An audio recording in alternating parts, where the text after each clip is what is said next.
So question 16, it says write down two numbers greater than 1 which have a lowest common multiple of 48. Now I've put 12 and 48, but there can also be other answers here, like 3 and 16, 12 and 16, or 24 and 16. So question 17, it says expand and simplify p minus 6, p plus 2. So we start with the p at the beginning in the first bracket and multiply the second bracket with that. So p times p is p squared, p times 2 is 2p. Then we take minus 6 in the first bracket and multiply it all with that. So minus 6 times p is minus 6p, and minus 6 times 2 is minus 12. And just collect our like terms. So 2p take away 6p is minus 4p. And that is the final answer. P squared take away 4p, take away 12. Question 18 is a Venn diagram. There are 35 students in a form class. Some students study arts, some study technology, some study engineering, and some study a combination of these subjects. Some study none of these subjects. The Venn diagram shows some information about the number of students studying the subjects. So when we look at this, 5 students study technology and engineering. We know that this would be here. This little section here is these both study technology and engineering, and if you add those two up here, that would be 5. The next one, it says 14 students study art. So that means the whole circle. If it had said art only, it would have just been in this little missing part here.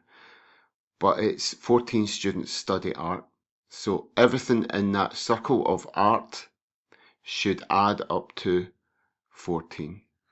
So the next one says 8 students study engineering. And that's the same as the art one. So like basically you're looking at the engineering circle and all of that should add up to 8. Then to finish it off, we add all the numbers here and we take it away from 35, which leaves us with 7 that didn't study anything at all. So question B, use the Venn diagram to calculate what percentage of technology students also study art but not engineering.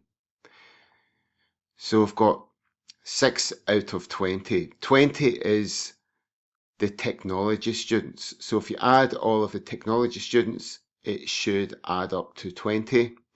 And 6 out of the 20 study art but not engineering. So this is the 6 here. So 6 out of 20 study art and not engineering, and we change this fraction to a percentage by multiplying it by 100. And that's the final answer. Okay, question 19 says work out the midpoint of the line PQ joining P4 minus 6 and Q8 2. So we take those 2 points, and what I would do is put them on top of one another. Now it can be 8 and 2 on top, but we're looking at just whatever suits you. And we just add our x component of these coordinates. And what you'll see here is 4 plus 8 divided by 2. So we want to find the middle. So 4 plus 8 is 12. And then divide by 2 is 6. And we do the same for the y components. Minus 6 plus 2 divided by 2. And we should get the coordinates 6 minus 2. So question 20, calculate the volume of a cylinder with the diameter 12 centimeters and the height 15 centimeters. Include units with your answer. So first things first is we have to get the formula for this, and it's volume equals pi r squared times height. So it's the cross-sectional area, which means the shape at the end of this, which is a circle. So we have to get the area of this, which is pi r squared.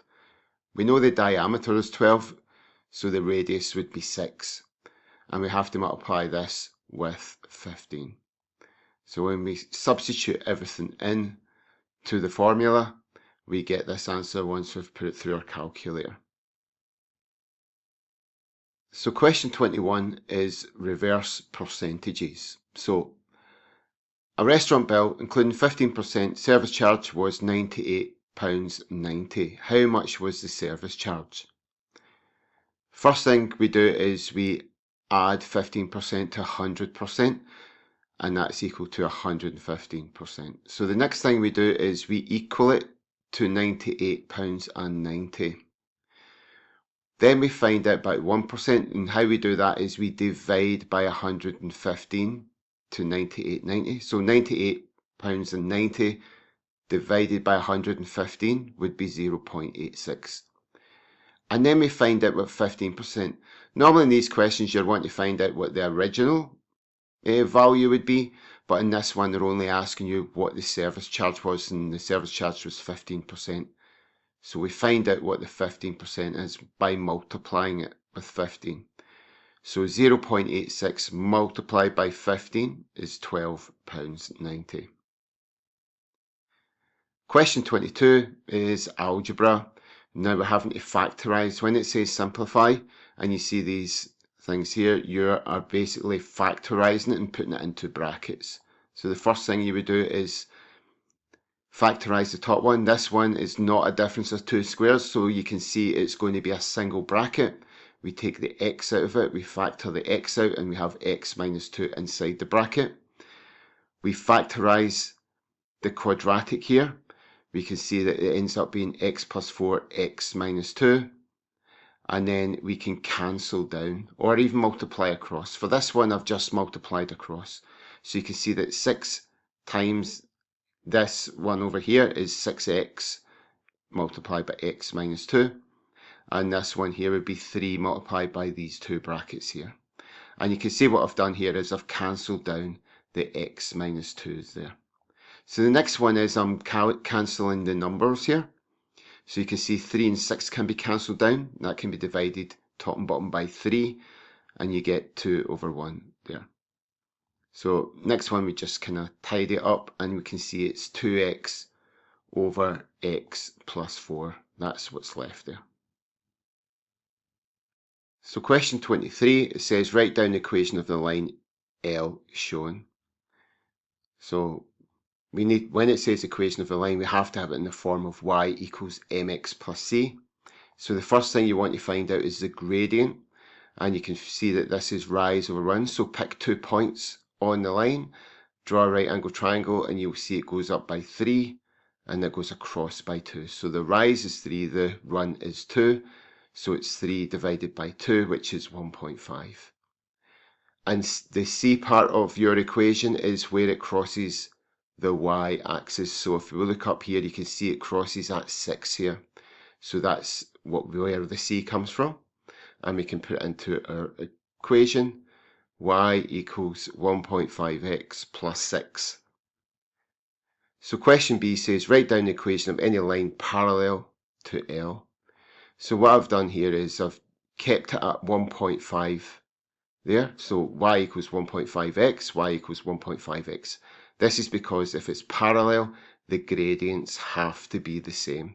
The only difference is you change the y-intercept, or you change this last number.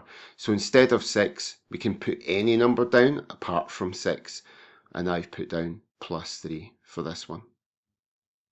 So for question 24, it's a trigonometry question. After takeoff, an aircraft flies for 16 kilometers and at an angle of 24 degrees to the horizontal. Calculate the height it reaches. So basically, if I draw the right angle triangle here, it's going at 24 degrees and it's traveling at 16 kilometers, and we want to find the actual height it reaches. So this is what I've got here as a sketch. 16 kilometers is the hypotenuse, 24 degrees as the angle, and we want to find the height there, the x part of it. So opposite that angle there, it becomes opposite. So I've put an O here, and opposite the right angle here, it's the hypotenuse, which is along the side, which is h. So I've labelled h and O here. So if we look at SOHCAHTOA, we can see that O and h is the sine ratio. So we use the sine for this. So sine theta equals opposite over hypotenuse. And we just fill in the values. So we've got the angle is 24 degrees, and the hypotenuse is 16. So we have to solve for x. So we move 16 across, and when we move 16 across, it becomes a multiplication. So it's 16 sine 24, and then we key that in the calculator, it's 6.5, and that's the final answer. So 25 is the test marks for 35 students are displayed in two different ways. So you can see stem and leaf diagram with the key, and then a box plot, but they all kind of show the same information. It says give one advantage of the information being displayed in the stem and leaf diagram. It just shows you all the raw data is visible. And then question B, give one advantage of the information being displayed in the box plot. You can see the median and quartiles, where you can't see that in the stem and leaf. So you have to work it out in the stem and leaf, whereas you can see it visibly on the box plot. Question 26a is product of prime factors. So if they write 84 and 154 as a product of their prime factors. As you can see, I'm using prime numbers for this. Obviously, the hint is in the question with the prime. So we start off with 2's, so we take 84. 84 divided by 2 is 42. 42 divided by 2 is 21. 21 divided by 3 is 7.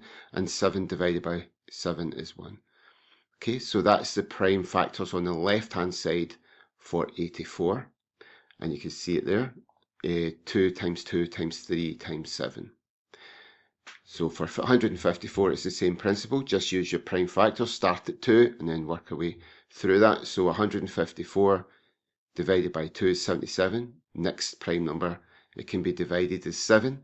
So 77 divided by 7 is 11, and then 11 divided by 11 is 1. And the prime factors for this one is 2 times 7 times 11.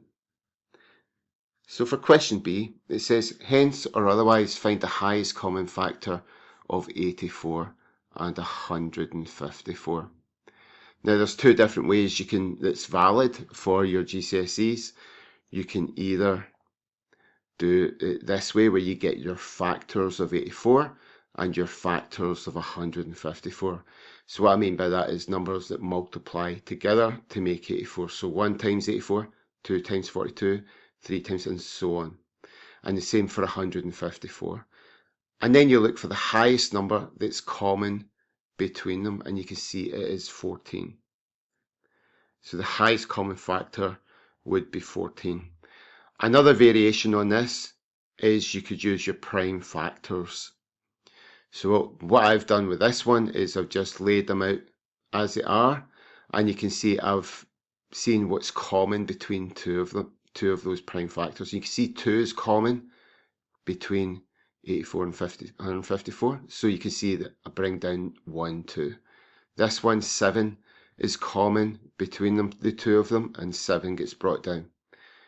And then you just multiply these two together, which is 14. So this is the last question in the exam paper, and it's an algebraic fraction question.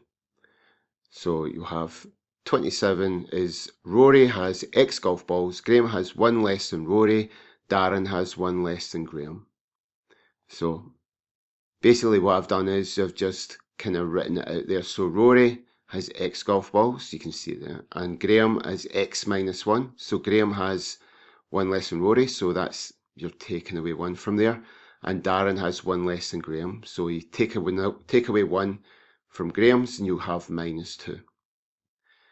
After a round of golf, Rory still has X golf balls, but Graham has lost half of his golf balls, and Darren has lost 2/3 of his golf balls.